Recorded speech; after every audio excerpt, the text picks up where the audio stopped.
വിശുദ്ധിയുടെ പൽക്കാലം സർവശക്തനായ ഭൂമിയിൽ നമ്മളെ ദൈവം ശേഷിപ്പിച്ചു നമുക്ക് ദൈവത്തെ സ്തുതിക്കാം. ഇന്ന് വിശുദ്ധ പൽക്കാലം അനേകർ ദൈവം ആരെന്നറിയാതെ അല്ലെങ്കിൽ ആ സ്തോത്രം ദൈവത്തെക്കുറിച്ചുള്ള പരിജ്ഞാനമില്ലാതെ അവർ ഈ ലോകത്തിൻ്റെ ദൈവത്തെ ആരാധിച്ചുകൊണ്ടിരിക്കുന്നു. ലേവ്യ സ്തോത്രം തിരുവചനത്തിൽ അല്ലെങ്കിൽ സ്തോത്രം സത്യദൈവം ആരാണ്, ദൈവത്തെക്കുറിച്ചുള്ള പരിജ്ഞാനം അനേകർക്ക് ഇല്ല. പൗലോസ് അപ്പോസ്തലൻ പറയുകയാണ്, കൊരിന്ത്യർ സഭയിലോട് ലേഖനം എഴുതി പറയുകയാണ്, ചിലർക്ക് ദൈവത്തെക്കുറിച്ചുള്ള പരിജ്ഞാനമില്ല, ഞാൻ ഇത് ലജ്ജയ്ക്കായി നിങ്ങളോട് പറയുന്നു. അല്ലെങ്കിൽ സ്തോത്രം. അപ്പോൾ ദൈവത്തെക്കുറിച്ചുള്ള പരിജ്ഞാനം ഇന്ന് അനേകർക്കില്ല. അല്ലെങ്കിൽ സ്തോത്രം. അതുകൊണ്ട് ദൈവം ആരാണ്, ദൈവത്തിൽ നിന്നുള്ള ദൈവത്തിന്റെ പുത്രനായ ക്രിസ്തു ആരാന്നുള്ള അറിവില്ലാതെയാണ് പോയി എന്ത് ചെയ്യുന്നത്, ദൈവത്തെ ആരാധിക്കുന്നത്. നമുക്കിന്ന് അല്പസമയം ചിന്തയ്ക്ക് വേണ്ടി യോഹന്നാൻ എഴുതിയ സുവിശേഷം അതിൻ്റെ 8:24 ഒരു വാക്യങ്ങൾ വായിച്ചു.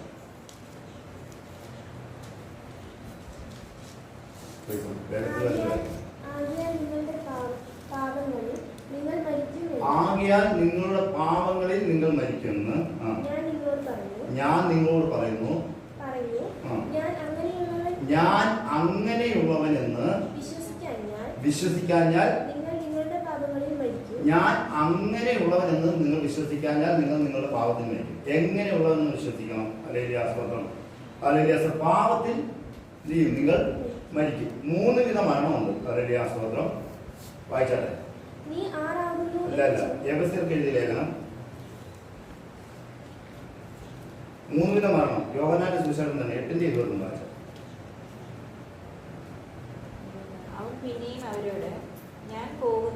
യേശു പറയാണ്, യേശു പിന്നെയും പറയണം, പിന്നെ അവരോട് ഞാൻ പോകുന്നു, നിങ്ങൾ എന്നെ അന്വേഷിക്കും. എങ്ങനെ മരിക്കും? നിങ്ങളുടെ പാപത്തിൽ നിങ്ങൾ മരിക്കും. ഒന്നാമത്തെ മരണം എന്ത് മരണം?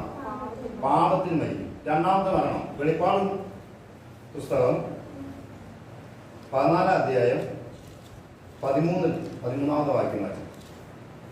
വെളിപ്പാട് പുസ്തകം. ഞാൻ സ്വർഗത്തിൽ നിന്ന് ഒരു ശബ്ദം കേട്ടു. അത് പറഞ്ഞത് എഴുതുക. ഇന്നു മുതൽ കർത്താവിൽ മരിക്കുന്ന ഭാഗ്യവാന്മാർ. അപ്പൊ കർത്താവിൽ മരണം. ഒന്നാമത്തെ മരണം എന്തായിരുന്നു? പാപത്തിൽ മരണം. രണ്ടാമത്തെ മരണം കർത്താവിൽ മരണം. മൂന്നാമത്തെ മരണമാണ് എബ്രായർക്ക് എഴുതിയ ലേഖനം 11-ാം അധ്യായം 13 മുതൽ 16 വരെ വാക്യം വായിച്ചാൽ. 11-ാം അധ്യായം 13 മുതൽ 16 വരെ വാക്യങ്ങൾ. 3 വിധ മരണമാണ് വിശുദ്ധ വേദപുസ്തകത്തിലുള്ളത്.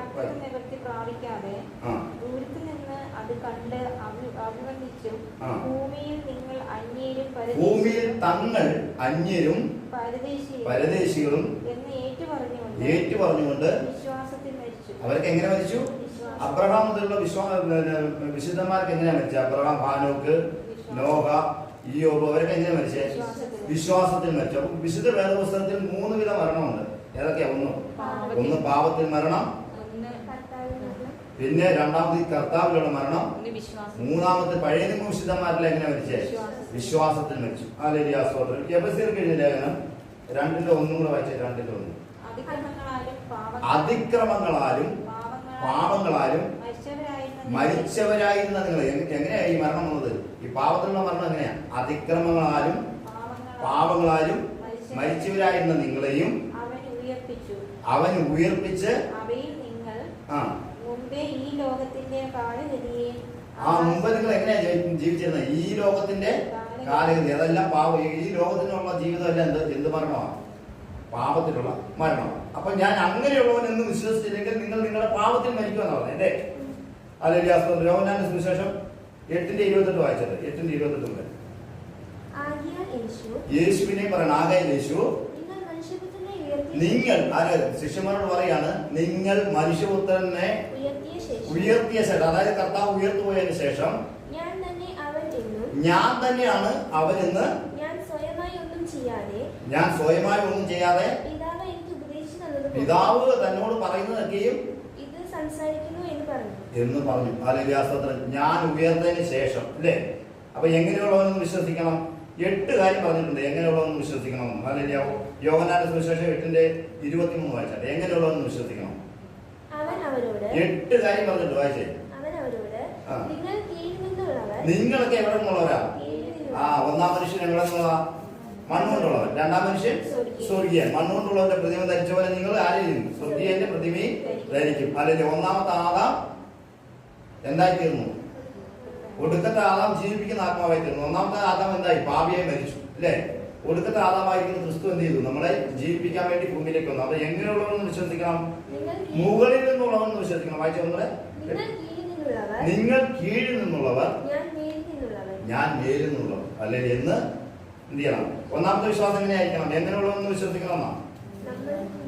ഞാൻ അങ്ങനെയുള്ളവനെന്ന് നിങ്ങൾ വിശ്വസിച്ചിരിക്കും, നിങ്ങൾ നിങ്ങളുടെ ഭാഗത്തിൽ മരിക്കുന്ന പറഞ്ഞ. ഒന്നാമത് നമ്മൾ വിശ്വസിക്കേണ്ടത് അവൻ എവിടെ നിന്നുള്ളവനാ? പുത്രൻ എവിടെ നിന്നുള്ള? മുകളിൽ നിന്നുള്ളവനാ. ഹല്ലേലൂയ, സ്തോത്രം. ഇതിന്റെ കൂടെ തന്നെ ഒരു വാക്യങ്ങൾ വായിക്കാം. ലൂക്കോസിന്റെ സുവിശേഷം 24-ാം അധ്യായം 44-ാമത്തെ വാക്യം ഒന്ന് വായിച്ചാട്ടെ. യേശു ഒരു കാര്യം പറയുന്നുണ്ട്.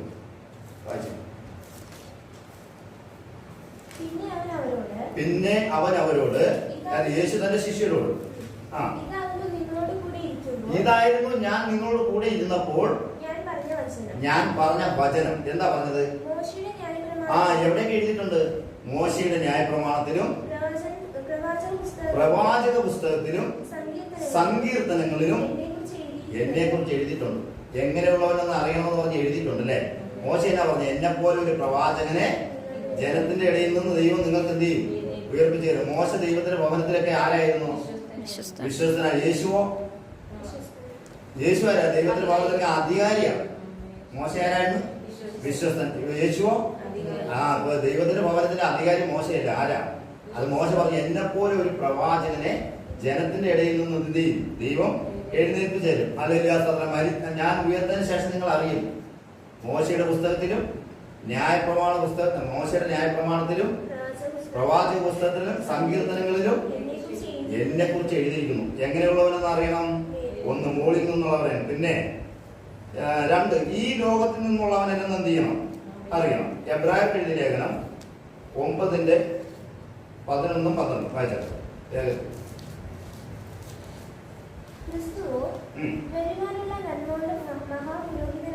ക്രിസ്തുവോ വരുവാനുള്ളവന്റെ നന്മകളുടെ മഹാപുരോഹിതനായിട്ട് വന്നിട്ട് കൈപ്പണി അല്ലാത്തതായി എന്ന് വെച്ചാൽ ഈ സൃഷ്ടിയിൽ ഉൾപ്പെടാത്ത സൃഷ്ടിയാണ്. മനസ്സിലായോ? പുത്രനാരാ? ഈ സൃഷ്ടിയിൽ പെടാത്ത സൃഷ്ടിയാണ്. നിങ്ങൾ സൃഷ്ടിച്ചവനേക്കാൾ സൃഷ്ടിയെ ഭജിച്ച്, സൃഷ്ടിയാണ് ആരാധിക്കുന്നത്, സൃഷ്ടാവിനെയാണ് ആരാധിക്കുന്നത്.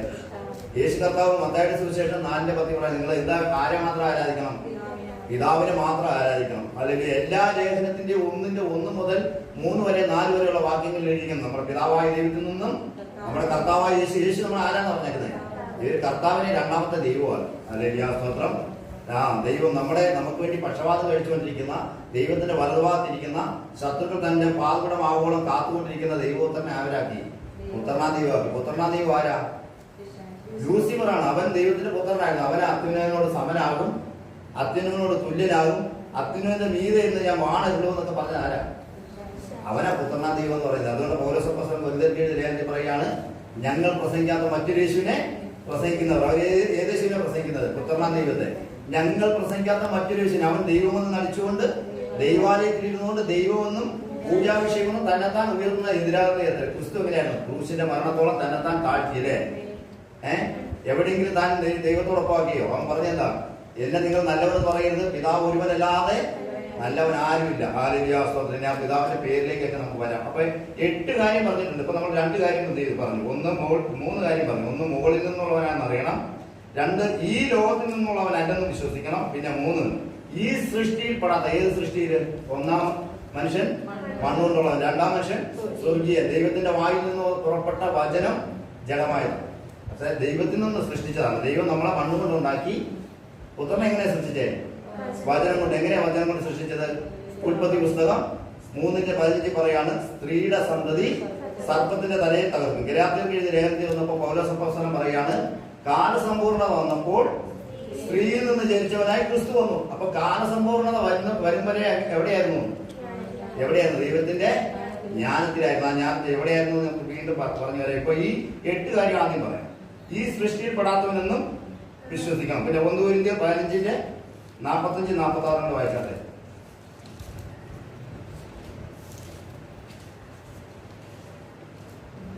രണ്ട് പോയിന്റേ പറഞ്ഞുള്ളൂ. 8 കാര്യങ്ങൾ. ആ, ഒന്ന് വായിച്ചേ. ഒന്നാം മനുഷ്യനായ ആദാം ജീവനുള്ള ദേഹിയായി തീർന്നു. ഒടുക്കത്തെ ആദാമാണ്. മനസ്സിലായോ? ഒന്നാം ആദാം ദൈവം, അതായത് മനുഷ്യനെ ദൈവം എന്ത് ചെയ്തു? മണ്ണുകൊണ്ട് സൃഷ്ടിച്ചു. രണ്ടാമതാണ് ദൈവം എന്ത് ചെയ്തു? ആദ്യം ഈ ആദാമിനോടാണ് പുത്രനെ കുറിച്ച് പറയുന്നത്. ആദ്യമായിട്ട് പുത്രനെ കുറിച്ച് ആരോടെ പറയുന്നത്? ഉൽപ്പത്തി പുസ്തകം 3:15 പറയാണ്, സ്ത്രീയുടെ സന്തതി സർപ്പത്തിന്റെ തലയിൽ തറക്കും. സ്ത്രീ, നമ്മളെല്ലാം പുരുഷന്മാരുടെ സന്തതികളാണ്. സ്ത്രീക്ക് ഒരേ ഒരു സന്തതി ഉണ്ടായിട്ടുള്ളൂ. കന്യക ഗർഭം ധരിച്ചൊരു മകനെ പ്രസവിക്കും. അവന് ജനങ്ങളെ പാപത്തിൽ നിന്ന് വീണ്ടെടുക്കാനായതുകൊണ്ട് അവന് യേശു എന്ന് പേരിടണം. എങ്ങനെ പേരിടണം? യേശു. ഇമ്മാനുവേൽ എന്ന് പറഞ്ഞാൽ ദൈവം നമ്മോട് കൂടെ എന്ന് അർത്ഥമുള്ളൂ, അല്ലാതെ പേരല്ല. ഇമ്മാനുവേൽ എന്ന് പറഞ്ഞാൽ ദൈവം നമ്മോട് കൂടെ എന്നുള്ള അർത്ഥമേ ഉള്ളൂ. എന്നാൽ ഏത് പേരിടണം? യേശു എന്ന പേരിടണം. യേശു മരുഭൂമിയിൽ കൂടി വാഹനമേറി വരുന്നവന് വഴി നിരത്തുവിൻ യാഗ് എന്നാകുന്ന അവന്റെ നാമം. ഇവിടെ ആരെങ്കിലും യേശുവിനെ യാഗ് എന്ന് വിളിച്ചോ? എന്തുകൊണ്ടാണ് വിളിക്കാത്ത? ശരിക്കും യാഗ് എന്നാ വിളിച്ചത്. എങ്ങനെ? എബ്രായ ഭാഷയിൽ യാഗ് എന്ന് പറഞ്ഞു കഴിഞ്ഞാൽ ഗ്രീക്ക് ഭാഷയിൽ ജീസസ് യേശു എന്നേ ഉള്ളൂ. ഹല്ലേലൂയ സ്തോത്രം. ആ അറിവ് ആർക്കില്ല? ഹല്ലേലൂയ സ്തോത്രം. അതുകൊണ്ട് യഹോവസാക്ഷിക്കാരൊക്കെ എന്ത് ചെയ്തുകൊണ്ടിരിക്കുന്നത്? ന്യായപ്രമാണം മുഴുവൻ എഴുതിയിരിക്കുന്നത്, പഴയ നിയമം മുഴുവൻ എഴുതിയിരിക്കുന്നത് ഏത് ഭാഷയിലാണ്? എബ്രായ ഭാഷയിൽ. പുതിയ നിയമമോ ഗ്രീക്ക് ഭാഷയിൽ എഴുതിയിരിക്കുന്നത്. അപ്പൊ പഴയ നിയമത്തിൽ യഹോവ എന്ന് പറഞ്ഞു കഴിഞ്ഞാൽ പുതിയ നിയമത്തിൽ എന്താ? യേശു എന്നുള്ളത്. അതുകൊണ്ടാണ് യേശു പറയുന്നത്, നീ എനിക്ക് തന്നിരിക്കുന്ന നിന്റെ നാമത്തിൽ ഇവരെ കാത്തുകൊള്ളണം. ശിഷ്യന്മാർക്ക് വേണ്ടി പറയണം, നീ എനിക്ക് ഇട്ടിരിക്കുന്ന പേര് ആരുടെ പേരാ? നിന്റെ പേര്. അപ്പൊ നിന്റെ പേരെന്താ? പിതാവിന്റെ പേരെന്താ? യേശു. ഹല്ലേലൂയ സ്തോത്രം. അതുകൊണ്ടാണ് യേശപ്പ, അപ്പാ പിതാവിനെ വിളിക്കുന്ന പുത്രത്തിന്റെ ആത്മാവിൽ നമ്മൾ യേശപ്പ എന്ന് വിളിക്കുമ്പോൾ ആരാ കേൾക്കുന്നത്? ആ, യേശുവിനെ കർത്താവ് എന്ന് പറയുമ്പോൾ മഹത്വം ആർക്കാ പോകുന്നത്? പിതാവിനെ. എല്ലാ നാവും യേശുവിനെ കർത്താവ് എന്ന് പറയുന്നത് ആരുടെ മഹത്വത്തിനായി? ദൈവത്തിന്റെ മഹത്വത്തിനായിട്ട്, അല്ലെങ്കിൽ പിതാവിന്റെ മഹത്വത്തിനായിട്ടാണ് യേശുവിനെ കർത്താവ് എന്ന് പറയുന്നത്. ഈ കർത്താവിനെ എന്ത് ചെയ്തു? ദൈവം അവനെ എന്താക്കി വെച്ചു? കർത്താവ് ആക്കി വെച്ചത്. എന്ത് ചെയ്തു? ക്രൂശിനെ മരണത്തോളം തന്നെത്താൻ താഴ്ത്തി എത്തിച്ചുകൊണ്ട് ദൈവം എല്ലാവർക്കും അവനെ കർത്താവ് ആക്കി വെച്ചു. ഹല്ലേലൂയ സ്തോത്രം. ഇനി മൂന്നാമത്തെ പോയിന്റ്, എങ്ങനെയുള്ളവനെന്ന് വിശ്വസിക്കണം. 2 പോയിന്റ് പറഞ്ഞു. ഒന്ന്, മുകളിൽ നിന്നുള്ളവനാണെന്ന് വിശ്വസിക്കണം. 2, ഈ ലോകത്തിൽ നിന്നുള്ളവൻ അല്ലെന്ന് വിശ്വസിക്കണം. പിന്നെ ഈ സൃഷ്ടിയിൽ പെടാത്തവനാണ് അല്ലെന്ന് വിശ്വസിക്കണം. അവൻ സൃഷ്ടിയാണ് കേട്ടോ. പുത്രനാരാ? ദൈവത്തിന്റെ വായിൽ നിന്ന് മനുഷ്യനെ സൃഷ്ടിച്ച പോലെ ദൈവം മനുഷ്യനെ മണ്ണുകൊണ്ട് സൃഷ്ടിച്ചു. പുത്രനെ എങ്ങനെ സൃഷ്ടിച്ചത്? വചനം കൊണ്ടാണ് സൃഷ്ടിച്ചത്. ഇനി ആ വചനം എവിടെയായിരുന്നു നമുക്ക് വായിച്ചു വരാം. ഹല്ലേലൂയ സ്തോത്രം. ഇനി മൂന്നാമത് 8:26 യോഹന്നാൻ തന്നെ 8 കാര്യമാണ് പറഞ്ഞിരിക്കുന്നത്. അതായത് എങ്ങനെയുള്ളവനെന്ന് വിശ്വസിക്കണം. നിങ്ങളുടെ പാപത്തിൽ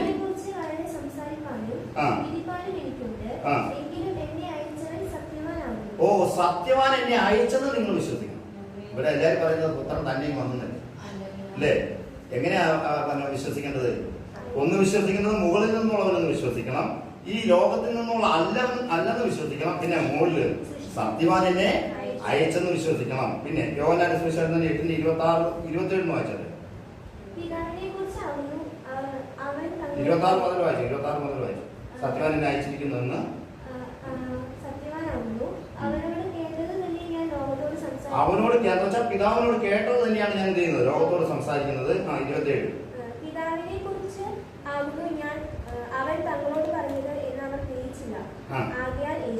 ആകയാൽ യേശു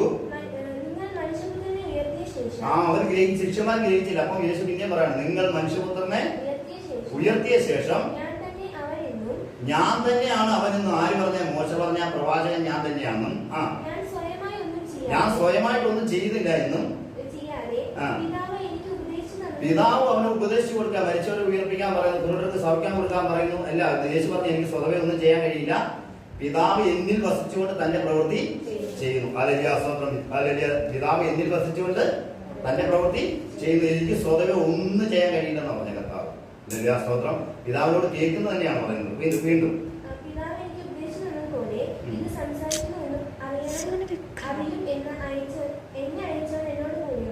28 അതല്ലേ വായിച്ചപ്പം. മനുഷ്യപുത്രനെ ഉയർത്തിയ ശേഷം ഞാൻ തന്നെയാണ് മുകളിൽ നിന്നുള്ളവനെന്ന് എന്ത് ചെയ്യണം?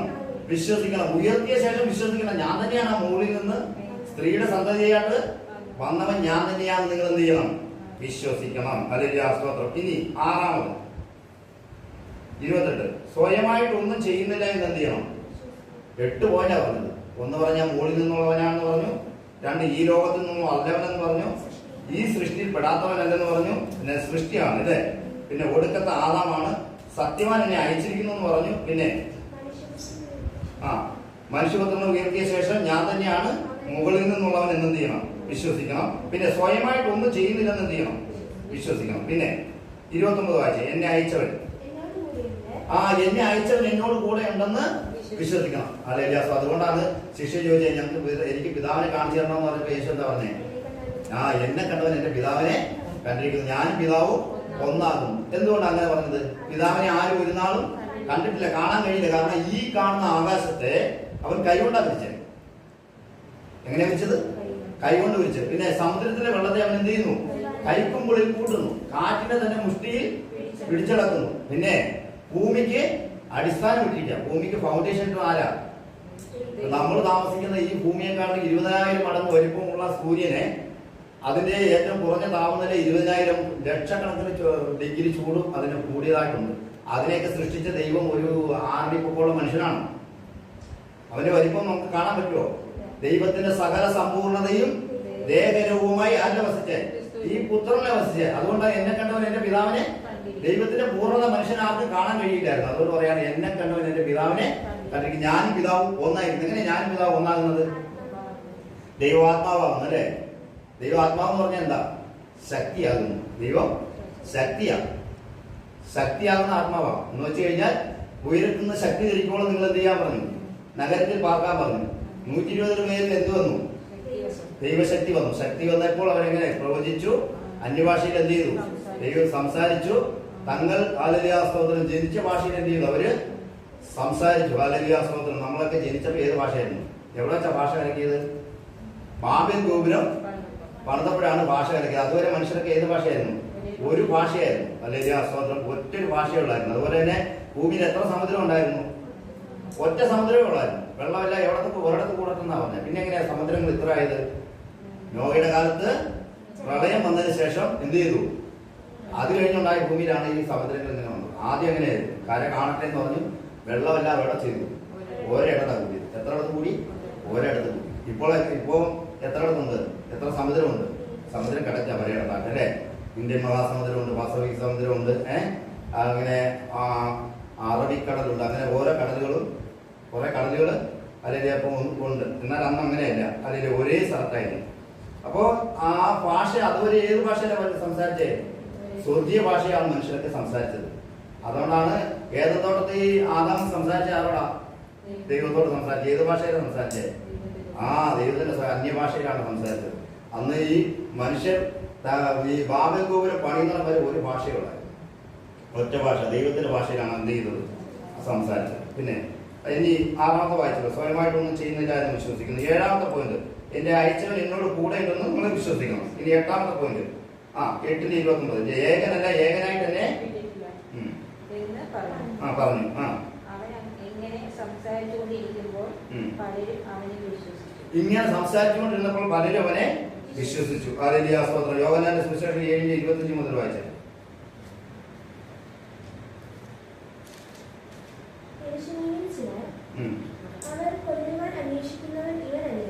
യെരൂശലേമിലുള്ള ചിലർ പറയാ, ഈ യഹൂദന്മാരെല്ലാം കൊല്ലുവാൻ അന്വേഷിക്കുന്നവരാരാ? ഇവനല്ലയോ? അവൻ ധൈര്യത്തോടെ സംസാരിക്കുന്നല്ലയോ?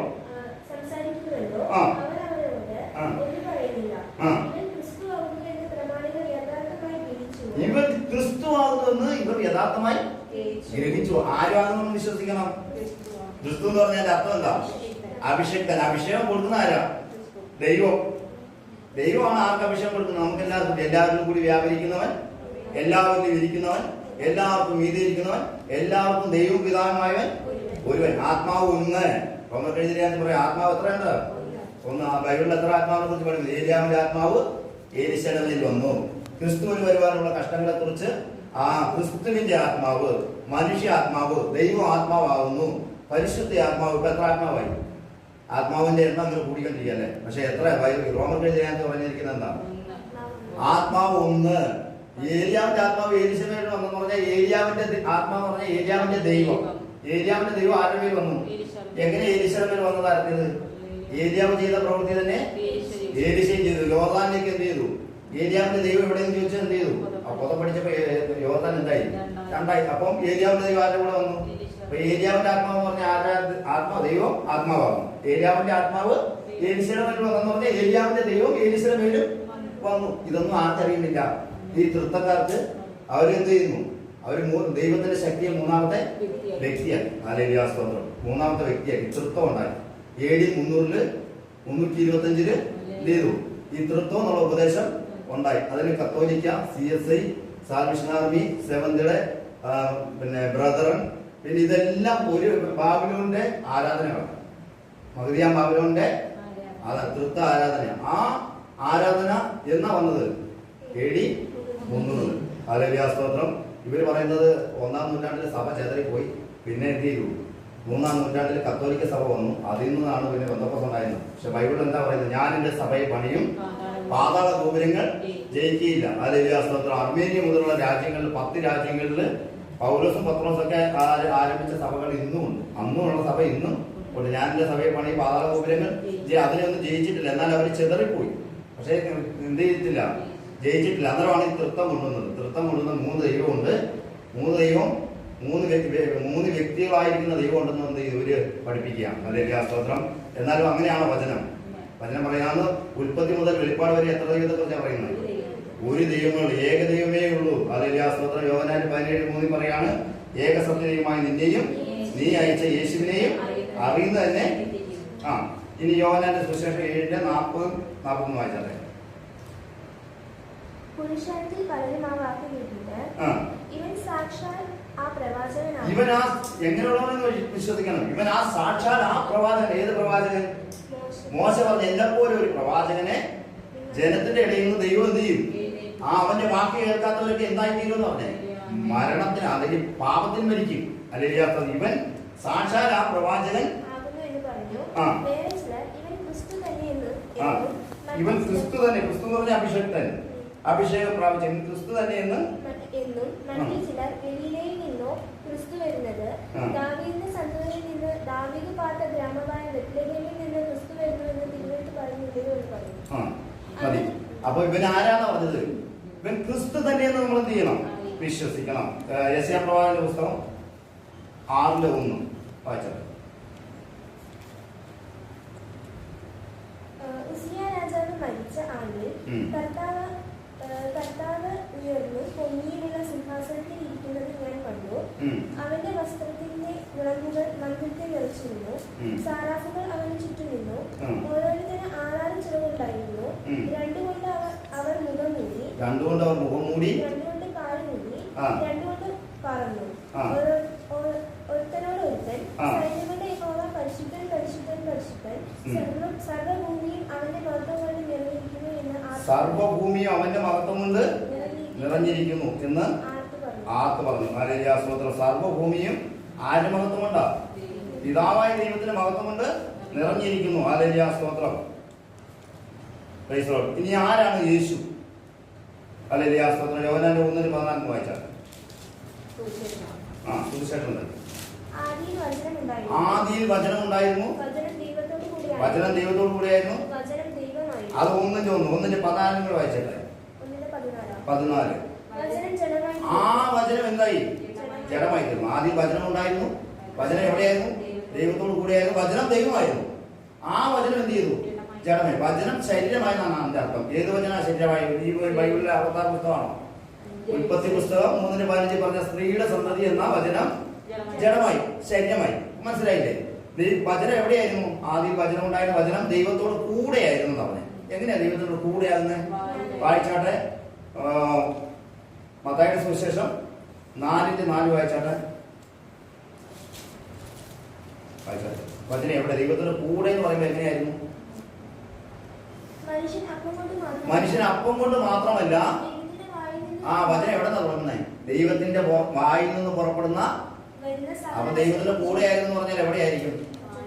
ദൈവത്തിന്റെ വായിലാ. ദൈവത്തിൽ മനുഷ്യന്റെ വചനം പോലെ, വാക്ക് പറയുന്ന പോലെ വെറുതെ അല്ല. ഉണ്ടാകട്ടെ എന്ന് പറഞ്ഞാൽ അതെന്ത് ചെയ്യും? ഉണ്ടാകും. ഹല്ലേലൂയ സ്തോത്രം. യെശയ്യാ പ്രവാചകന്റെ പുസ്തകത്തിൽ പറയാണ് 55:11 നേരത്തെ വായിച്ചട്ടെ. ഈ വചനം എന്തായിരുന്നു?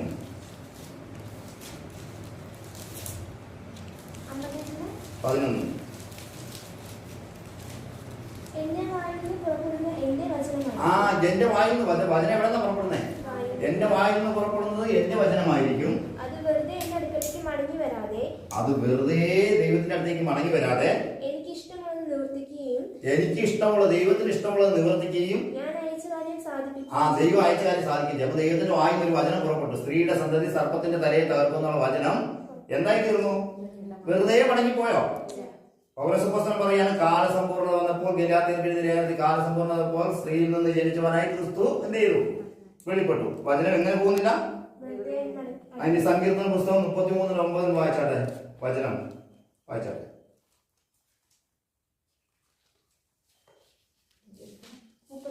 33:9. അവൻ അരുളി ചെയ്തു. ദൈവം അരുളി ചെയ്യുക. ഉണ്ടാകട്ടെ. അതാത് തരം വൃക്ഷങ്ങൾ എന്ത് ചെയ്തു? മുളച്ചു വരട്ടെ. അതാത് പക്ഷികൾ എന്ത് ചെയ്യണം? പക്ഷി മൃഗാദികളൊക്കെ ഉണ്ടാകട്ടെ എന്ന് പറഞ്ഞപ്പോൾ എന്ത് ചെയ്തു? അവൻ അരുളി ചെയ്തു. അങ്ങനെ ചെയ്യും, അങ്ങനെ സംഭവിക്കും. അപ്പൊ ദൈവം അരുളി ചെയ്തപ്പോൾ എന്ത് ചെയ്തത്? എന്തിനു വേണ്ടി അരുളി ചെയ്തേ? പാപികളായിരുന്ന നമുക്ക് വേണ്ടി ഒരു രക്ഷകനെ അയപ്പാൻ ദൈവം എന്ത് ചെയ്തു? ദൈവം എന്ത് ചെയ്തു? ലോകത്തെ അത്രമാത്രം സ്നേഹിച്ച് സ്വന്തം പുത്രനെ എന്ത് ചെയ്തു? നമ്മളെ സ്നേഹിച്ചിട്ട് ദൈവം സ്വന്തം പുത്രനെ എന്ത് ചെയ്തു? മരണത്തിന് ഏൽപ്പിച്ചു. അവനിൽ വിശ്വസിക്കുന്ന ഏവനും ദൈവമക്കളാകുവാൻ എന്ത് ചെയ്തു? അധികാരം. തന്റെ ഏകജാന പുത്രനെ വിശ്വസിക്കുന്ന ഏവനും നശിച്ചു പോകാതെ നിത്യജീവൻ പ്രാപിക്കേണ്ടത് ദൈവം അവനെ നൽകുവാൻ തക്കവണ്ണം ലോകത്തെ സ്നേഹിച്ചു. ഹല്ലേലൂയ. പുത്രനെ നമുക്ക് നൽകുവാൻ തക്കവണ്ണം നമ്മളെ എന്ത് ചെയ്തു? സ്നേഹിച്ചുകൊണ്ടാണ് ആ അരുളി ചെയ്ത വചനം എന്ത് ചെയ്തു? ജഡമായി. കാലസമ്പൂർണ്ണത വന്നപ്പോൾ എന്ത് ചെയ്തു? ജഡമായി. ഹല്ലേലൂയ സ്തോത്രം. ഇനി എവിടെയായിരുന്നു ദൈവപുത്രൻ ഈ ജഡമാകുന്നിടം വരെ? ഹല്ലേലൂയ സ്തോത്രം. 1 കൊരിന്ത്യർക്ക് എഴുതിയ ലേഖനം 2:7 വായിക്കാം.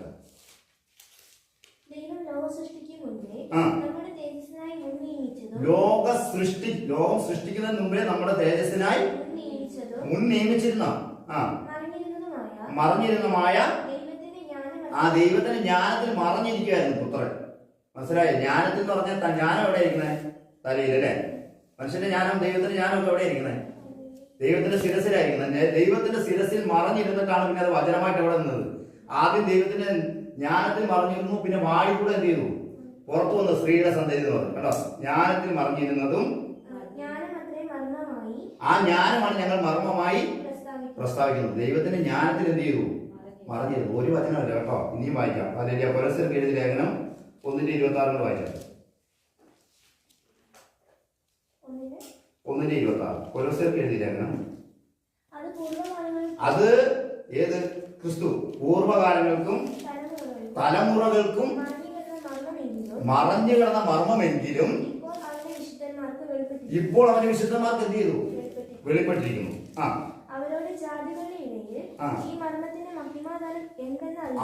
ഈ മർമ്മത്തിന്റെ മഹിമാധനം എന്തെന്ന് അറിയിപ്പാൻ ദൈവത്തിന് ഇഷ്ടമായി. അല്ലെ? ഈ പ്രവാചകന്മാരെല്ലാം ആരാഞ്ഞു നോക്കി. ആർക്ക് വേണ്ടി? അവർക്ക് വേണ്ടിയാണോ? നമുക്ക് വേണ്ടിയാ. ഈ മർമ്മം, ഈ വചനം, ഇങ്ങനെ ഒരു പ്രവാചകൻ പറഞ്ഞല്ലോ, സ്ത്രീക്ക് സന്തതി ഉണ്ടാവുന്നല്ലേ? സ്ത്രീക്ക് സന്തതി ഉണ്ടാവുമോ? ഇല്ല, ഉണ്ടായിട്ടില്ല. അപ്പോ സ്ത്രീയുടെ സന്തതി എന്ന് പറയുമ്പോൾ ആ വചനം എന്നും വരുമെന്ന് പറഞ്ഞാൽ അവരിങ്ങനെ ആരാഞ്ഞു നോക്കി അല്ലേ? ആരാഞ്ഞു നോക്കി എന്തിനു വേണ്ടിയാണ് നോക്കിയത്? അവർക്കായിട്ടല്ല, നമുക്കായിട്ടാണ് അവർ ആ ശുശ്രൂഷ ചെയ്തത്. ഹല്ലേലൂയ സ്തോത്രം. റോമർക്ക് എഴുതിയ ലേഖനം 16:24 വായിച്ചത്. 16 അവസാനത്തെ അധ്യായം. അതിന്റെ പൂർവ്വകാലങ്ങളിൽ എവിടെയാ പറഞ്ഞിരുന്നത്? നമ്മളിപ്പോ വായിച്ചത് ജ്ഞാനത്തിൽ. പൂർവ്വകാലങ്ങളിൽ മറഞ്ഞിരുന്നിട്ട് ഇപ്പോൾ എപ്പോഴാണ് വെളിപ്പെട്ട് വന്നത്? ഇപ്പോൾ. ഹല്ലേലൂയ സ്തോത്രം. എബ്രായ ലേഖനത്തിൽ പറയാം, ദൈവം പണ്ട് ഭാഗമായി വിവിധമായി പ്രവാചകന്മാർ മുഖാന്തരം അരുളി ചെയ്തിട്ട് ഇപ്പോൾ. അത് വായിച്ചേ, അതൊരാളെ വായിച്ചേ. എബ്രായ ലേഖനം 1:1 മുതൽ വായിച്ചേ. നിങ്ങളിത് ഒരാൾക്ക് ചോദിച്ചു. ദൈവം പണ്ട് ഭാഗമായും വിവിധമായും ദാവീദ് പറഞ്ഞു, അവരെന്റെ വസ്ത്രം എന്റെ അംഗീകാരം ചീട്ടിട്ടു എന്നൊക്കെ പറഞ്ഞല്ലേ, പ്രവചിച്ചല്ലേ? പ്രവാചകന്മാർ മുഖാന്തരം അരുളി ചെയ്തിട്ട് പിതാക്കന്മാരോട് അരുളി ചെയ്തിട്ട് പുത്രൻ മുഖാന്തരം നമ്മളോട്. ഇപ്പൊ ഇത് ഏതാ അന്ത്യകാലം? പുത്രന്റെ പുത്രന്റെ വരവ് മുതലാണ്. പുത്രൻ ജനിച്ചു കഴിഞ്ഞാൽ പിന്നെ അത് അന്ത്യകാലം തുടങ്ങി. അതിന്റെ സ്റ്റാർട്ടിങ് തുടങ്ങി. ഇത് ഇതുവരെയായിട്ട് അവസാനിച്ചിട്ടില്ല. എപ്പോഴാണ് അവസാനിക്കുന്നത്? സഭ ഇവിടെ എടുക്കപ്പെട്ടതിന് ശേഷം കർത്താവ് ഇവിടെ എന്ത് ചെയ്യും? ഇവിടെ ന്യായം വിധിക്കും. അത് ന്യായവിധി ആർക്കാ കൊടുത്തേക്കുന്നത്? കർത്താവിന് എന്തിന്റെ താക്കോൽ കൊടുത്തേക്കുന്നത്? സ്വർഗത്തിന്റെ താക്കോൽ. കർത്താവിന് എന്ത് താക്കോലാണ്? മരണത്തിന്റെയും പാതാളത്തിന്റെയും താക്കോൽ. സ്വർഗരാജ്യത്തിന്റെ താക്കോൽ ആരുടെ കയ്യിൽ കൊടുത്തേ? പത്രോസിന്റെ കൈ കൊടുത്തു. എന്ത്? പറയോനായ ശീമോനെ, നീ ഭാഗ്യവാൻ, ജഡരക്തങ്ങളെല്ലാം നിനക്ക് വെളിപ്പെടുത്തിയത് സ്വർഗസ്ഥനായ എന്റെ പിതാവ് അത്ര. നീ ഭൂമിയിൽ കിട്ടുന്നത് സ്വർഗത്തിൽ കെട്ടപ്പെടും, നീ ഭൂമിയിൽ അഴിക്കുന്നത്. ആ പുത്രൻ ആരാന്നുള്ള അറിവ് ആർക്കാ കൊടുത്തേക്കണേ? അപ്പോസ്തലന്മാർക്കാ കൊടുത്തേക്കുന്നത്. അപ്പോസ്തലന്മാർ പറയുന്നത് എന്ത് ചെയ്യുന്നില്ല? അപ്പോസ്തലന്മാർ പറയാണ്, ഞങ്ങൾ തൊട്ടത്, ഞങ്ങൾ നോക്കിയത്, ഞങ്ങൾ കണ്ടതുമായ ജീവന്റെ വചനം സംബന്ധിച്ച് അല്ലെ, വചനം ജഡമായി എന്ന് പറഞ്ഞിട്ട് യോഹന്നാൻ പറയുന്നുണ്ട്. പിന്നെ ഞങ്ങളാകട്ടെ സ്വർഗത്തിൽ നിന്ന് ഒരു ദൂതനാകട്ടെ ഇതിൽ വിരുദ്ധമായിട്ട് പറഞ്ഞാൽ അവൻ ശപിക്കപ്പെട്ടാണെന്ന് പറഞ്ഞത്. അവർക്കൊക്കെ എത്ര ദൈവമുണ്ട്? അവർ ലേഖനത്തിലൊക്കെ എഴുതിക്കുന്നത് നമ്മുടെ പിതാവായ ദൈവവും നമ്മുടെ കർത്താവായ യേശു ക്രിസ്തുവും. അതിനെ കുറിച്ച് 2 വാക്യം കൂടെ വായിച്ചിട്ട് നമുക്ക് ഇന്നത്തെ ആരാധന അവസാനിപ്പിക്കാം. അപ്പം പൂർവ്വകാലങ്ങളിൽ വായിച്ചോ റോമർ എഴുതിയ ലേഖനം. പൂർവ്വകാലങ്ങളിൽ എവിടെ? പൂർവ്വകാലം എന്ന് പറഞ്ഞാൽ എന്താ? പൂർവ്വകാലം എത്ര ആയിരം വർഷങ്ങൾക്ക് മുമ്പാന്ന് പറയാൻ പറ്റുമോ? കോടി വർഷങ്ങൾക്ക് മുമ്പാ. അതിനെക്കുറിച്ച് എന്ത് ചെയ്യാൻ? ഭൂമി എത്ര കോടി വർഷം? ഇപ്പൊ ശാസ്ത്രജ്ഞന്മാർ പറയാ 10,000 കോടി വർഷങ്ങൾക്ക് മുമ്പാ ഭൂമി ഉണ്ടായി എന്ന് പറഞ്ഞാൽ നമ്മളത് വിശ്വസിക്കണം. കാരണം ഇത് പൂർവ്വ ദൈവം എന്തുകൊണ്ടുണ്ടെന്ന് നമുക്ക് പറയാൻ പറ്റുമോ? അപ്പൊ പൂർവ്വകാലങ്ങൾക്ക് ഇപ്പോൾ വെളിപ്പെട്ട് വന്നതും നിത്യദൈവം. എത്ര ദൈവമുണ്ട്? നിത്യമായിട്ട് ഒരു ദൈവമുണ്ട് കേട്ടോ. നിത്യദൈവത്തിന്റെ നിയോഗപ്രകാരം, ഇഷ്ടപ്രകാരം, അതാ സ്ത്രീയുടെ സന്തതി എന്നുള്ള ഇഷ്ടപ്രകാരം സകല ജാതികൾക്കും. അബ്രഹാമിനോട് പറഞ്ഞു, നിന്റെ പേര് ഇനി അബ്രഹാം എന്നല്ല അബ്രഹാം എന്നാണ്, നീ ബഹുജാതികൾക്ക് പിതാവാകും. ഹല്ലേലൂയ സ്തോത്രം. ആരാകും നീ? നിന്റെ പേര് അബ്രഹാം എന്നാണ്. ഹല്ലേലൂയ സ്തോത്രം. വായിച്ചോ. സകല ജാതികൾക്കും വിശ്വാസത്തിന്റെ വിശ്വാസത്തിനല്ല, യേശു ക്രിസ്തുവിനോട് മാത്രമേ ദൈവത്തിന്റെ അടുത്ത് പോകാനുള്ള വിശ്വാസം. യേശു കർത്താവാന്നുള്ളത് വിശ്വാസം. യേശു പുത്രനാ ദൈവമല്ല. യേശു നമ്മുടെ ആരാ? നമ്മുടെ മേൽ കർത്തൃത്വം നടത്തുന്നവനാ. നമ്മുടെ മേൽ കർത്തൃത്വം, നമ്മളെ ഇവിടെ നിന്ന് കൊണ്ടുപോകുന്നതും പുത്രന്റെ വരവിനും പുത്രനെ അറിയുമോ? പിതാവല്ലാതെ പുത്രൻ കൂടെ അറിയുന്നില്ല. ഇവർ പറയുന്നത് പുത്രനാ ദൈവം എന്നാണ്. പുത്രന്റെ വരവിനെ കുറിച്ച് ആർക്കറിയുന്നില്ല? പുത്രൻ പറയുക പിതാവല്ലാതെ പുത്രനും കൂടെ അറിയുന്നില്ല. അതിനായി നിങ്ങൾ എന്ത് ചെയ്യണം? അവന്റെ വരവ് കള്ളനെ പോലെ ആവുന്നത് നിങ്ങൾ എപ്പോഴും എന്ത് ചെയ്യണം? പറഞ്ഞത് ഒരുങ്ങിയിരിക്കാനാണ് പറഞ്ഞത്. ഹല്ലേലൂയ സ്തോത്രം. അപ്പം വായിച്ചു. പ്രവാചകന്മാരുടെ എഴുത്തുകളാൽ അറിയിച്ചിരിക്കുന്നതുമായ മർമ്മത്തിന്റെ വെളിപ്പാടിന് അനുസരണമായുള്ള എന്റെ സുവിശേഷത്തിനും യേശു ക്രിസ്തുവിനെ കുറിച്ചുള്ള പ്രസംഗത്തിനും ഒത്തവണ്ണം നിങ്ങളെ സ്ഥിരപ്പെടുത്തുവാൻ കഴിയുന്ന, കണ്ടോ, യേശു ക്രിസ്തു അഭിഷക്തനാണ്. കഴിയുന്ന ഏകജ്ഞാനിയായ ദൈവം എത്ര പേരാ? ഏകജ്ഞാനിയായ ആ ഏകജ്ഞാനിയുടെ ജ്ഞാനത്തിലായിരുന്നു ആരിരുന്നത്? കർത്താവ് ഇരുന്നത്.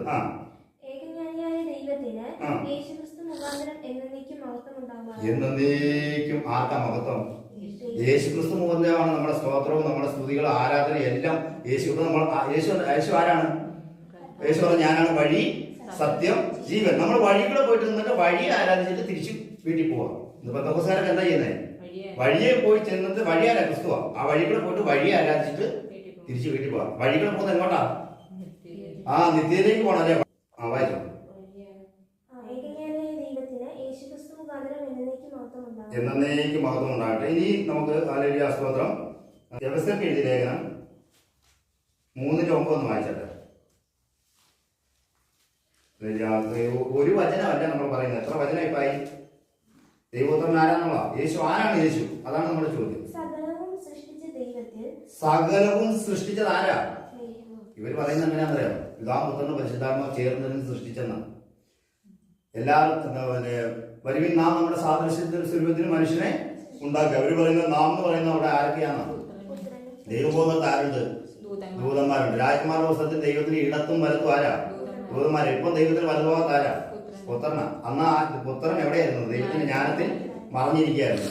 പഴയ നിയമത്തിന്റെ ദൈവത്തിന് വലതും ഇടത്തും ദൂതന്മാര്. അതുകൊണ്ടാണ് അബ്രഹാം യഹോവയുടെ സന്നിധിയിൽ നിന്ന് വാദിച്ചുകൊണ്ട് നിൽക്കുക. ആർക്ക് വേണ്ടി? ലോകത്തിന് വേണ്ടി വാദിച്ചുകൊണ്ട് നിൽക്കുമ്പോൾ ആ 2 ദൂതന്മാർ എവിടെ പോയി? കൂടെ പോയത് 2 പേരാരാ? ദൂതന്മാർ. അവിടെ എല്ലാം തൃത്വം അവർ പഠിപ്പിക്കുന്നത്. 3 ദൈവം ഉണ്ടെന്നാണ് പറയുന്നത്. 3 ദൈവങ്ങൾ അവിടെ ഇറങ്ങിച്ചെന്നാണ് അബ്രഹാമിന്റെ വീട്ടിൽ. ഇത് ബൈബിളിലുള്ള കാര്യങ്ങളല്ല അവർ പഠിപ്പിക്കുന്നത്. എന്ത് ചെയ്യുന്നു? ദുരുപദേശങ്ങള് പഠിപ്പിച്ചുകൊണ്ടിരിക്കുക. വായിച്ചാൽ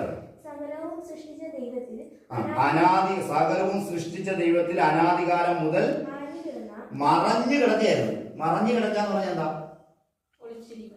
ദൈവത്തിൽ മറിഞ്ഞിരിക്കുകയായിരുന്നു പുത്രൻ. അല്ലാതെ ഈ പുത്രൻ അവിടെ ഇവർ പറയുന്നത് സദൃശവാക്യത്തില് അവൻ അവളുടെ ശില്പിയായിരുന്നു. അവളെ ജ്ഞാനത്തെ കുറിച്ച് അവളെന്നാ പറഞ്ഞത്. അപ്പൊ അവൾ അവിടെ അവനായി. കണ്ടോ? അപ്പൊ ദൈവത്തിന്റെ വചനത്തിന് നേരെ വിരുദ്ധമാണ് ഇത്. അവർ പഠിപ്പിക്കുന്ന യേശു ഇതിനകത്തില്ല, അവർ പഠിപ്പിക്കുന്ന അബ്രഹാം ഇതിനകത്തില്ല, അവർ പഠിപ്പിക്കുന്ന പൗലോസ് ഈ ബൈബിളിനകത്തില്ല. കാരണം അവർ പഠിപ്പിക്കുന്ന അബ്രഹാം ദരിദ്രനാണ്, അബ്രഹാമിനെ ദൈവം വിളിക്കുമ്പോൾ തന്നെ സമ്പന്നനാണ് അല്ലേ. അവരെ കൊണ്ട് അവരെ വഹിക്കാൻ കഴിയില്ലായിരുന്നു ആ രാജ്യത്തിന്, അത്രയ്ക്ക് സമ്പത്തുണ്ടായിരുന്നു അവർക്ക്. അപ്പൊ ഇവർ പഠിപ്പിക്കുന്നതായ ഒരു കാര്യം ഇതിനകത്ത് എന്തില്ല ഇല്ല. എന്തുകൊണ്ടാണ്? ഹല്ലേലൂയ സ്തോത്രം. ദൈവം അവർക്ക് അത് വെളിപ്പെടുത്തി കൊടുത്തിട്ടില്ല. ഹല്ലേലൂയ സ്തോത്രം. യോഹന്നാൻ 17:3 പറയാണ്, ഏകസത്യദൈവമായ നിന്നെയും നീ അയച്ചിരിക്കുന്ന യേശു ക്രിസ്തുവിനെയും അറിയുന്ന നിത്യജീവൻ. ആ പിതാവിനെ പുത്രനെ കുറിച്ചുള്ള അറിവാ നിത്യജീവൻ. അല്ലാതെ രാവിലെ പോയി അവർക്ക് ഫോഷ്ക്ക് വിശ്വസിക്കുമാർ ഫോഷ്കിന്റെ വ്യാപാര ശക്തി വന്നിട്ട് അവരെന്ത് ചെയ്തു? ആ ദൈവത്തിന്റെ അന്യഭാഷയാണെന്ന് പറയുന്നൊക്കെ എന്താ? ദൈവത്തിന്റെ അന്യഭാഷയാണോ? ഫോഷ്കിന്റെ ഭാഷയാണ് അവർ പറയുന്നത്. ഹല്ലേലൂയ സ്തോത്രം. അതുകൊണ്ട് ഫോഷ്ക്ക് വിശ്വസിക്കുമാർ ഫോഷ്കിന്റെ വ്യാപാര ശക്തി അവരുടെ മേൽ വന്നിട്ട് അവരെന്ത് ചെയ്യുന്നു? പിതാവിനെ പുത്രനെ അറിയാതെ അവരെന്ത് ചെയ്തുകൊണ്ടിരിക്കുന്നു? ആരെയോ വിളിക്കുന്നത്? ഏത് യേശുവിനെ വിളിക്കുന്നത്? ബൈബിളിൽ 5 യേശുവിനെ കുറിച്ച് പഠിപ്പിക്കുന്നുണ്ട്. ഏത് യേശുവിനെ അവർ വിളിക്കുന്നത് അവർക്ക് തന്നെ അറിയുന്നില്ല. ഹല്ലേലൂയ സ്തോത്രം. പിന്നെ വായിച്ചാട്ടെ. പറഞ്ഞു കിടന്നതും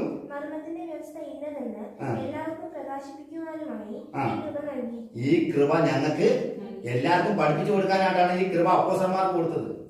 ആ അപ്പോസ്തലന്മാർ പഠിപ്പിച്ചു തന്നു ഏക ദൈവമേ ഉള്ളൂ. എല്ലാ ലേഖനത്തിലും ഒന്നില്ല. യേശുക്രിസ്തു ഉയർന്നു പോയതിനു ശേഷം എഴുതിയ ലേഖനങ്ങളെല്ലാം എഴുതിയിരിക്കുന്ന നമ്മുടെ പിതാവായ ദൈവത്തിൽ നിന്നും നമ്മുടെ കർത്താവായ യേശുക്രിസ്തുവിൽ നിന്നും നിങ്ങൾക്ക് കൃപയും സമാധാനം ഉണ്ടാകട്ടെ. കർത്താവ് എന്ന് പറഞ്ഞാൽ അവിടെ ചെറിയ അക്ഷരത്തിന്റെ ലോണാണ്. ഹല്ലേലൂയ സ്തോത്രം. ഇനി 1 കൊരിന്ത്യർക്ക് എഴുതിയ ലേഖനം 3-ാം അധ്യായം 16 മുതൽ 21 വാക്യങ്ങളും വേഗത്തിൽ വായിച്ചു. നിങ്ങൾ ദൈവത്തിന്റെ മന്ദിരമെന്നും ദൈവത്തിന്റെ ആത്മാവ് നിങ്ങൾ വസിക്കുന്നതെന്നും നിങ്ങൾ അറിയുന്നില്ലയോ? ദൈവം നശിപ്പിക്കും. ദൈവത്തിന്റെ മന്ദിരം വിശുദ്ധമല്ലോ. നിങ്ങൾ വിശുദ്ധരാകണം. ഏക ദൈവത്തെ ആരാധിക്കണം. നിങ്ങൾ വിശുദ്ധരാകണം. പിന്നെ ആരും തന്നെത്താൻ എന്ത് ചെയ്ത് വഞ്ചിക്കരുത്. ഇവര് ഈ ലോകത്തിന് ജ്ഞാനി എന്ന് ആർക്കെങ്കിലും തോന്നിയാൽ ഘോഷനായി തെറ്റ. അതുകൊണ്ട് മനുഷ്യന്റെ ജ്ഞാനത്തിൽ അവർ 3 ഉണ്ടെന്ന് പഠിപ്പിച്ചു വെച്ചിട്ടുണ്ട്. ബൈബിളിൽ 3 ഉണ്ടോ? ഇല്ല. 3 ദൈവമൊന്നുമില്ല. ഒരു ദൈവമേ ഉള്ളൂ. വായിക്കും. പിതാവായ ഏക ദൈവമുള്ളത് വായിച്ചു വരാം. നമുക്ക് ആ വചനങ്ങൾ പറയാം. വായിച്ചോ. ഈ ലോകത്തിന്റെ ജ്ഞാനം ദൈവസന്നിധിയിൽ എന്താ? പോഷത്വം അത്ര. ഈ ലോകത്തിന്റെ ജ്ഞാനം ഉണ്ടാക്കി തൃപ്തം. AD 300 3 ദൈവം ഉണ്ടെന്ന് പഠിപ്പിച്ചു. ജ്ഞാനികൾ അവരുടെ കൗശലത്തിൽ പിടിക്കുന്നു. കർത്താവ് ജ്ഞാനികളുടെ വിചാരം വ്യർത്ഥമെന്ന് അറിയുന്നു. ഇത് തൃത്വമൊക്കെ വ്യർത്ഥമാണ്. വ്യർത്ഥമെന്ന് അറിയുന്നു.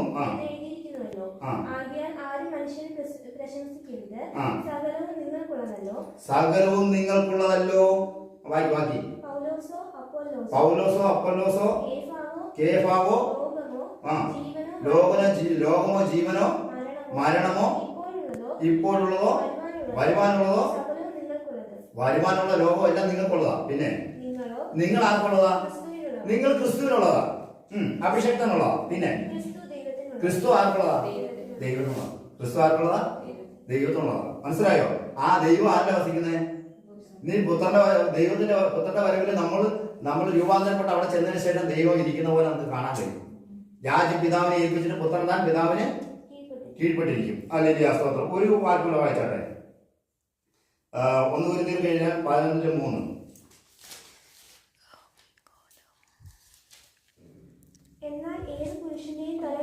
എന്നാൽ ഏത് പുരുഷന്റെയും തല ക്രിസ്തു, സ്ത്രീയുടെ തല പുരുഷൻ. ക്രിസ്തുവിന്റെ തലയുണ്ട് ദൈവം. മനസ്സിലായോ? ഉന്നതന്റെ മേൽ ഒരു ഉന്നതനും അവന്റെ മേൽ അത്യുന്നതനും ജാഗരിക്കും നമുക്ക് വേണ്ടി. ഉന്നതന്റെ മേൽ നമ്മുടെ മേൽ ആരുണ്ട്? ഉന്നതനുണ്ട്. അതാരാ? ക്രിസ്തു. അവന്റെ മേൽ ആരുണ്ട്? അത്യുന്നതന്റെ മറവിൽ വസിക്കുകയും സർവശക്തന്റെ കീഴിൽ പാർക്കുകയും ചെയ്യുന്നവൻ. യഹോവയെ കുറിച്ച് അവന്റെ സങ്കേതം കോട്ട, ഞാൻ ആശ്രയിക്കുന്ന ദൈവം എന്ന് പറയുന്നു. അവന്റെ വേട്ടക്കാരുടെ കടിയിൽ നിന്നും ഇങ്ങനെ ഹല്ലേലൂയ സ്തോത്രം. അപ്പൊ ഉന്നതനുണ്ട്, അത്യുന്നതനുണ്ട്. നമ്മൾ ആരെ ആരാധിക്കുന്നത്? എങ്ങനെ ആരാധിക്കണം? ഉന്നതന്റെ നാമത്തിൽ ആരാധിക്കണം. യേശുവിന്റെ നാമത്തിൽ പിതാവേ എന്ന് പറയുമ്പോ പിതാവ് പുത്രനെ മഹത്വപ്പെടുവാൻ നമുക്ക് വേണ്ടി എന്ത് ചെയ്തു തരും. 1 പത്രോസിന്റെ ലേഖനം 1:12 കൂടെ വായിച്ച് നമുക്ക് ഒരു വാക്യം കൂടെ വായിച്ചതിന് ശേഷം ഈ അറിവ് ആർക്കാ ഇല്ലാതെ പോയെന്ന് നമുക്ക് വായിച്ചാൽ അവരിലുള്ള ക്രിസ്തുവിന്റെ ആത്മാവ്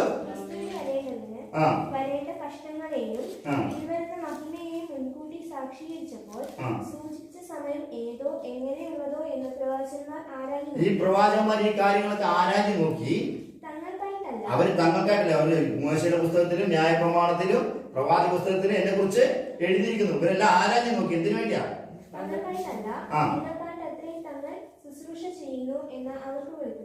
തങ്ങൾക്കായിട്ടാണ് ആ ശുശ്രൂഷ ചെയ്യുന്നതെന്ന് അവർക്ക് എന്ത് ചെയ്തു? വെളിപ്പെട്ടു. ഒരു ഒറ്റ വാക്യങ്ങൾ വായിക്കാം. യേശു ആരാണ്? ഹല്ലേലൂയ സ്തോത്രം. ആ പിതാവ് ആരാണ്? പിതാവിനെ കുറിച്ച് പുത്രനെ കുറിച്ചുള്ള ഒരേ ഒരു അറിവും കൂടെ ഇന്നത്തെ ആരാധന പറഞ്ഞുകൊണ്ട് നമുക്ക് ഹല്ലേലൂയ ദൈവസന്നിധിയിൽ പ്രാർത്ഥനയായിരിക്കാം. 1 കൊരിന്ത്യർക്കെഴുതിയ ലേഖനം 8:4 മുതലുള്ള വാക്യങ്ങൾ വായിച്ചാൽ.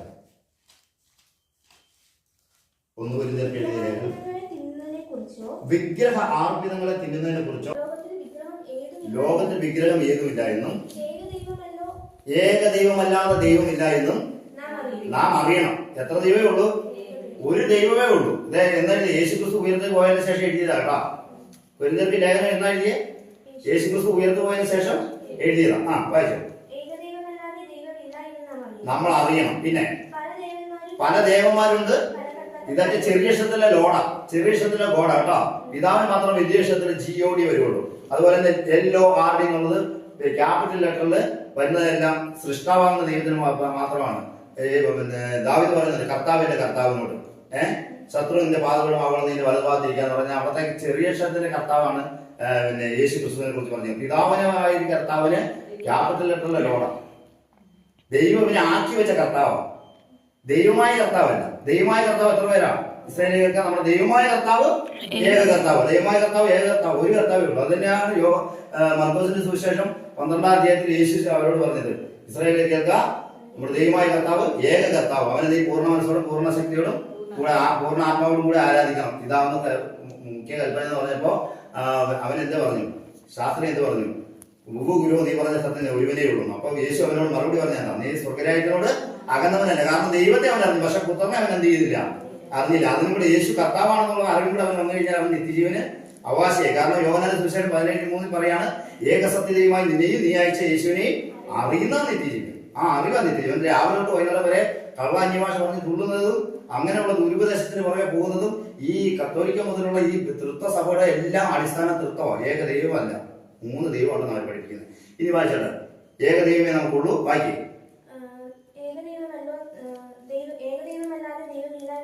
അറിയുന്നു. പല ദേവന്മാരുണ്ട് കേട്ടോ, പല കർത്താക്കന്മാരുണ്ട് ഈ ലോകത്തിൽ. പറയുന്നല്ലോ. എന്നാൽ ആകാശത്തിലോ ഭൂമിയിലോ ദേവന്മാരെന്ന് പേരെന്ന് പറയുന്നവർ ഉണ്ടെന്ന് വരികിലും പിതാവായ ഏകദൈവമേ നമുക്കുള്ളൂ. അവനാണ് സകലത്തിനും കാരണഭൂതനും. നാം അവനായിട്ടാണ് ജീവിക്കുന്നത്. ആർക്കാണ്ട്? പിതാവിന് വേണ്ടി ജീവിക്കേണ്ടവരുമാണ്. എന്നിട്ട് തൊട്ട് താഴെ വായിക്കുകയാണ്. ഇനി യേശു ആരാണ് പറഞ്ഞേക്കുന്നത്? പിതാവ് ദൈവമാണെന്ന് പറഞ്ഞു. ഇനി യേശു ഏക കർത്താവെന്ന് നമുക്കുണ്ട്. ഒരു കർത്താവ് നമുക്കുണ്ട്. അവൻ മുഖാന്തരമാണ് സൃഷ്ടിക്കപ്പെട്ടത്. അവൻ ആരും ദൈവത്തിന്റെ ജ്ഞാനത്തിൽ എഴുതുന്നതുകൊണ്ട് വചനമായിരുന്നു അല്ലേ? അവൻ മുഖാന്തരവും അവനായിട്ടും അവൻ മുഖാന്തരം സകലവും അവൻ മുഖാന്തരമാണ്. യേശു മുഖാന്തരമാണ് നമ്മൾ പിതാവിന്റെ അടുത്ത് ചെയ്യുന്നത്. നാമമാകുന്നു. എന്നാൽ ഇതാണ് പോയിന്റ് കേട്ടോ. എന്നാൽ എല്ലാവരിലും ഈ അറിവില്ല. പിതാവ് ദൈവമാണ്, യേശു കർത്താവാണെന്നുള്ള അറിവ്. എന്നാൽ എല്ലാവരിലും ഈ അറിവ് ഇല്ല. ഈ വചനം എന്നാ എഴുതിയേ? യേശു ക്രിസ്തു ഭൂമിയിൽ വന്ന് മരിച്ചടക്കപ്പെട്ട് നമുക്ക് വേണ്ടി പാപത്തിന് വേണ്ടി മരിച്ചടക്കപ്പെട്ട് ഉയർത്ത് പിതാവാണ് അവനെ ഉയർപ്പിച്ചത്. ആരാ ഉയർപ്പിച്ചത്? ഹല്ലേലൂയ സ്തോത്രം. യേശു എല്ലാവരും പഠിപ്പിക്കുന്നത് എങ്ങനെയാണ്? തന്നെത്താൻ ഉയർത്തുന്ന. ആരാ അവനെ ഉയർത്തിയത്? ഹല്ലേലൂയ സ്തോത്രം സ്തോത്രം. ദൈവം അവനെ മനുഷ്യരുടെ ഇടയിൽ നിന്ന് ഉയർപ്പിച്ചു. ഹല്ലേലൂയ സ്തോത്രം. ആ വചനങ്ങളെ ഒന്ന് വായിച്ചിട്ട്, കാരണം എല്ലാവരും പഠിപ്പിക്കുന്നത് പുത്രൻ തന്നെ ഉയർത്തുന്നില്ലേ? പക്ഷെ ബൈബിളിൽ എങ്ങനെ എഴുതിയിരിക്കുന്നത്? ഹല്ലേലൂയ. 1 പത്രോസിന്റെ ലേഖനം 1:21 പ്രയത്നം വായിച്ചത്. എന്നാൽ എല്ലാവരുടെയും അറിവില്ലെന്ന് വായിച്ചല്ലോ. ഒരു ദൈവവും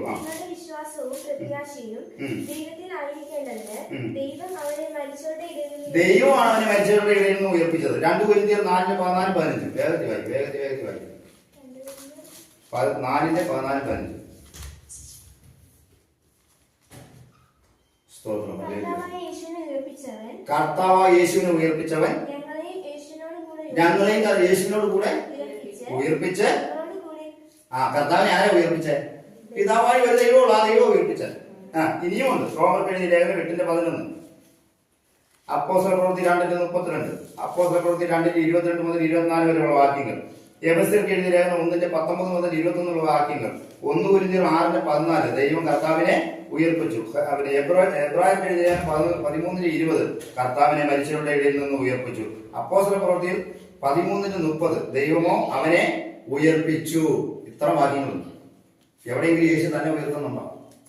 ദൈവം അവനെ മരിച്ചവരുടെ ഇടയിൽ നിന്ന് ഉയർപ്പിച്ചു. അല്ലെങ്കിൽ അതുകൊണ്ട് യേശു പറഞ്ഞ എനിക്ക് സ്വതവേ ഒന്നും ചെയ്യാൻ കഴിയില്ല, പിതാവ് എന്നിൽ വസിച്ചുകൊണ്ട് തന്റെ പ്രവൃത്തി ചെയ്യുന്നു. എന്നാൽ ഇപ്പോൾ എന്ത് ചെയ്യാൻ പറ്റും? അവന് സകല അധികാരം ആർക്കാ കൊടുത്തേക്കുന്നത്? പുത്രനില്ലാത്തവൻ ആരില്ല? പിതാവില്ല. അതുകൊണ്ട് മരണത്തിന്റെയും പാതാളത്തിന്റെയും താക്കോൽ ആരെങ്കിലും ഉള്ളത്? പുത്രന്റെ കയ്യിലാണോ? ദൈവത്തിലേക്ക് പോകാനുള്ള താക്കോൽ ആരെങ്കിലും തന്നെ? അപ്പോസ്തലന്മാരുടെ കയ്യിലാണ്. അതുകൊണ്ട് അപ്പോസ്തല ഉപദേശം ഇല്ലാത്ത എല്ലാ ഉപദേശവും ആരുടെ ഉപദേശമാണ്? സാത്താന്റെ ഉപദേശം. അതുകൊണ്ട് ഏകസത്യതയുമായി നിന്നെയും നീ അയച്ചിരിക്കുന്ന യേശുവിനെ അറിയുന്ന നിത്യജീവൻ. അത് ഞാൻ എങ്ങനെയുള്ളവരെന്ന് നിങ്ങൾ വിശ്വസിക്കണം. ഞാൻ അങ്ങനെയുള്ളവരെന്ന് നിങ്ങൾ വിശ്വസിച്ചില്ലെങ്കിൽ നിങ്ങൾ നിങ്ങളുടെ പാപത്തിൽ മരിക്കും. മുകളിൽ നിന്നുള്ളവന്ന് വിശ്വസിക്കണം, കീഴിൽ നിന്നുള്ള അല്ലവെന്ന് വിശ്വസിക്കണം. ഈ സൃഷ്ടിയിൽ പെടാത്ത സൃഷ്ടിയിലുള്ളവനാണെന്ന് വിശ്വസിക്കണം. ഹല്ലേലൂയ. 8 കാര്യങ്ങൾ എന്ത് ചെയ്തു? യേശു കർത്താവ് പറഞ്ഞു. അതുകൊണ്ട് 3 വിധ മരണത്തെ കുറിച്ച് പറഞ്ഞു.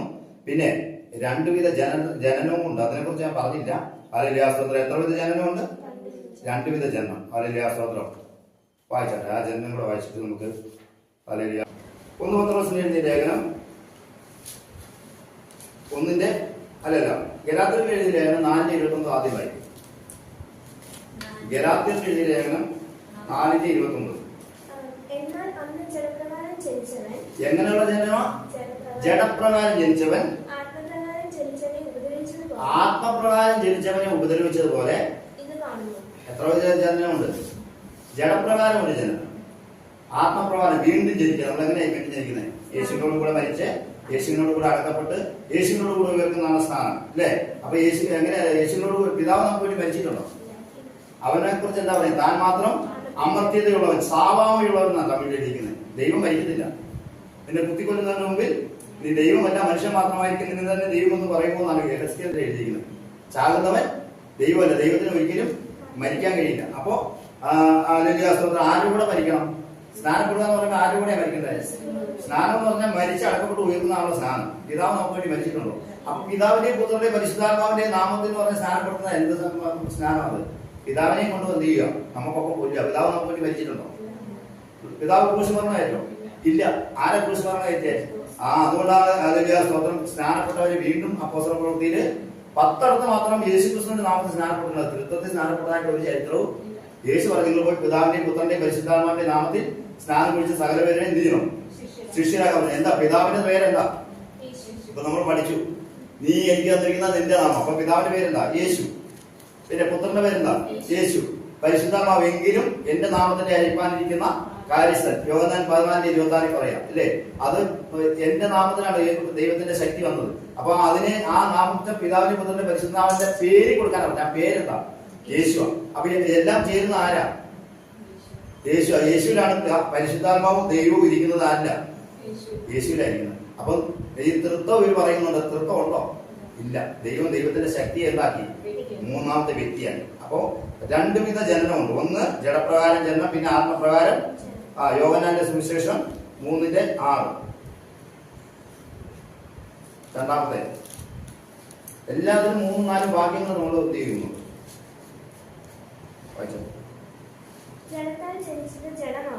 ജഡത്താൽ ജനിച്ചത് ജഡമാകുന്നു, ആത്മാവിനാൽ ജനിച്ചത്.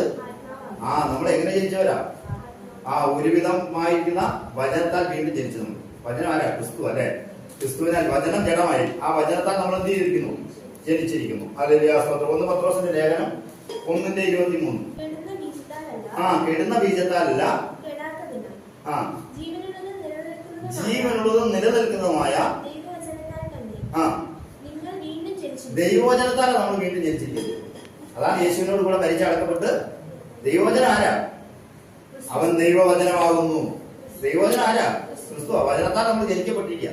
അപ്പൊ ദൈവവചനത്താൽ ജനിക്കാത്തവരൊക്കെ 3 പേരൊക്കെ പറഞ്ഞ് സ്ഥാനപ്പെട്ടവരൊക്കെ ജനിച്ചിട്ടുണ്ടോ? അവരുടെ നിങ്ങളുടെ പാപങ്ങളുടെ മോചനത്തിനായി നിങ്ങൾ ഓരോരുത്തരും യേശുക്രിസ്തുവിന്റെ നാമത്തിൽ സ്ഥാനപ്പെടാനാണ്. 2:38 അല്ലേ? അപ്പോസ്തല പ്രവൃത്തി. അപ്പൊ നിങ്ങൾ പാപം മോചിക്കുന്ന ആരുടെ നാമത്തിൽ സ്ഥാനപ്പെടണം? അപ്പൊ മറ്റവരുടെ പാപം മോചിച്ചിട്ടുണ്ടോ? ഇത് ഇടച്ചക്കനും തടങ്ങൾ പറയാം. യേശു കർത്താവ് എല്ലാം ഉപമ കൂടിയാ പറഞ്ഞത്. ഉപമ കൂടാതെ ഒന്നും അപ്പൊ ഉപമ പറഞ്ഞ എല്ലാം കേട്ടിട്ട് എന്ത് ചെയ്യുന്നു? അവരിപ്പോഴും ഉപമയെ കൂടി എന്ത് ചെയ്യണം? അപ്പൊ അങ്ങനെയാണ് ഒരിടത്ത് പറയുന്നത്, എന്റെ നാമത്തിൽ നിങ്ങൾ ഭൂതങ്ങളെ പുറത്താക്കും. ഇവര് പോയി അവിടെ ചെന്ന് എന്റെ നാമത്തിൽ ഭൂതങ്ങളെ പുറത്താക്കും എന്ന് പറഞ്ഞാൽ പോവോ? അവിടെയൊക്കെ അവർ യേശുവിന്റെ നാമം പറയുന്നുണ്ട്. ഹല്ലേലൂയ, സ്തോത്രം. ഇനി യൂദായുടെ ലേഖനം 12-ാം വാക്യം,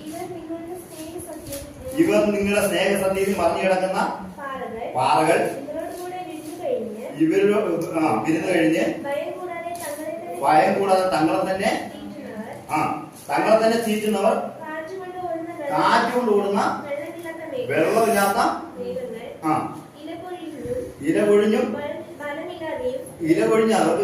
ഇല പൊഴിഞ്ഞവരാണ്, ഫലമില്ലാത്തവരാണ്. പിന്നെ 2 വട്ടം ചത്തവരാണ്. എങ്ങനെ 2 വട്ടം ചാകുക? ഒന്ന് ജനിച്ചപ്പോ തന്നെ എന്ത് ചെയ്തു? ജഡപ്രകാരമാണ് എന്ത് ചെയ്ത് ജനനം. 2 വട്ടം ചാവുന്ന ഇപ്പൊ സ്നാനത്തിന് ഒരു ചത്തു കിടച്ച ഇവർക്ക് ജീവനുണ്ടോ? ഇല്ല. 2 വട്ടം ചത്തവർ,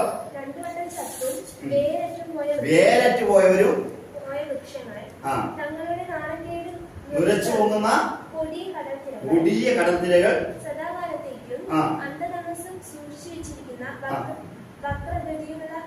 വക്രഗതിയുള്ള നക്ഷത്രങ്ങളാണ്. ആദാം മുതൽ 7-ാമനായ പിന്നെ ഹാനോക്ക് വരെ ഇവരെ കുറിച്ച് എന്ത് ചെയ്തു? എല്ലാവരും വിധിപ്പാൻ ആര് വരും? കർത്താവ് വരും. ഹല്ലേലൂയ, സ്തോത്രം. ഹാനോക്ക് വരെ പറഞ്ഞു കർത്താവ് എന്ത് ചെയ്യും? എല്ലാവരും വിധിപ്പാൻ വരും. ഇനി വെളിപ്പാട് പുസ്തകം 20-14 വായിച്ചേ, 2-ാമത്തെ മരണം. വേഗത്തിൽ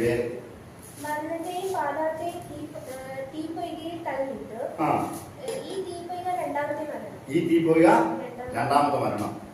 എബ്രായർ 10-26 വായിച്ചത്. സത്യത്തിന്റെ പരിജ്ഞാനം. ഇതിപ്പോ ഞാൻ പറഞ്ഞതെല്ലാം സത്യമാണ് അല്ലേ? ഈ സത്യത്തിന്റെ പരിജ്ഞാനം ലഭിച്ച ശേഷം താൻ പിന്നെയും മനഃപൂർവ്വം പാപം ചെയ്താൽ ഇനി പാവങ്ങൾക്ക് വേണ്ടി ഒരു യാഗവും ശേഷിക്കാതെ ന്യായവിധിക്കായിട്ട് എന്ത് ചെയ്യുന്നു? ഇനി ക്രോധാഗ്നിയേ ഉള്ളൂ. ഇത് സത്യം ഒരു ദൈവമാണ്. ഏക കർത്താവുണ്ട്, ഏക ദൈവമുണ്ട്. നമ്മളിപ്പോ കൊരിന്ത്യരുടെ ലേഖനത്തിൽ വായിച്ചു അല്ലേ? ഇത് വിശ്വസിക്കാത്തവർക്ക് എന്താ? ഇനി ന്യായവിധി മാത്രമേ ഉള്ളൂ. അവർ 2 വട്ടം ചത്തവരാണ്. അവർ അതുകൊണ്ട് അവരുടെ പാപങ്ങളുടെ മോചനത്തിനായി എന്ത് ചെയ്യണം? യേശുക്രിസ്തുവിലൂടെ മാത്രമേ എനിക്ക് രക്ഷയുള്ളൂ. യേശുവിനെ കർത്താവ് രക്ഷിതാവായി, സ്വന്തം രക്ഷിതാവായി സ്വീകരിച്ചുകൊണ്ട് പിതാവായ ഏകദൈവത്തെ ആരാധിച്ചുകൊണ്ട് യേശുക്രിസ്തു എന്ന വഴിയിലൂടെ പോയി പിതാവിനെ ആരാധിച്ച് മുന്നോട്ട് പോകുന്നവർക്ക് മാത്രമേ നിത്യജീവനുള്ളൂ. അതുകൊണ്ട് അവർ പ്രാർത്ഥിച്ചാൽ ഒന്നും ഒരു വിടുതലില്ലാത്തത്. ഇവര് പ്രാർത്ഥിക്കുന്നിടത്ത് എവിടെയെങ്കിലും വിടുതലുണ്ടോ? ഇവർ കയറുന്ന ഭവനത്തിൽ എവിടെയെങ്കിലും വിടുതലുണ്ടോ? അവർക്കും വിടുതലില്ല, അവർക്ക് മറ്റുള്ളവർക്കും വിടുതലില്ല. അവർക്കും എന്ത് ശാപമാണ് അതിൽ. കാരണം ഒരു വചനത്തെ യഥാർത്ഥമായി, സത്യവചനത്തെ യഥാർത്ഥമായി പ്രസംഗിച്ചുകൊണ്ട് ലജ്ജിപ്പാൻ സംഗതിയില്ലാത്ത ദൈവത്തിന് കൊള്ളാവുന്ന വേലക്കാരെ നിങ്ങൾ നിൽക്കണം. ഹല്ലേലൂയ, സ്തോത്രം. ദ്രവ്യത്തിന് പുറകെ ഹല്ലേലൂയ, സ്തോത്രം, സത്യത്തെ വിൽക്കരുത്. ഹല്ലേലൂയ, സ്തോത്രം. ദൈവം നമുക്കുള്ളത് തനിക്കും. മരിക്കേണ്ടി വന്നാലും പൗലോസ് പറയാണ്, ഞാൻ പലവട്ടം പട്ടിണി, പൈതാഹം, അല്ലേ, നഗ്നത, ആപത്ത്, വാള്, ഇതൊന്നും എന്നെ കർത്താവ് യേശുക്രിസ്തുവിന്റെ സ്നേഹത്തിന് എന്നെ വേർപിടിക്കാൻ കഴിയില്ല. എനിക്ക് പ്രശംസിപ്പാൻ ക്രിസ്തുവിന്റെ ക്രൂശിലല്ലാതെ പ്രശംസിപ്പാനൊന്നുമില്ല. അതുകൊണ്ട് നമുക്ക് ഹല്ലേലൂയ, സ്തോത്രം, കർത്താവ് വരും.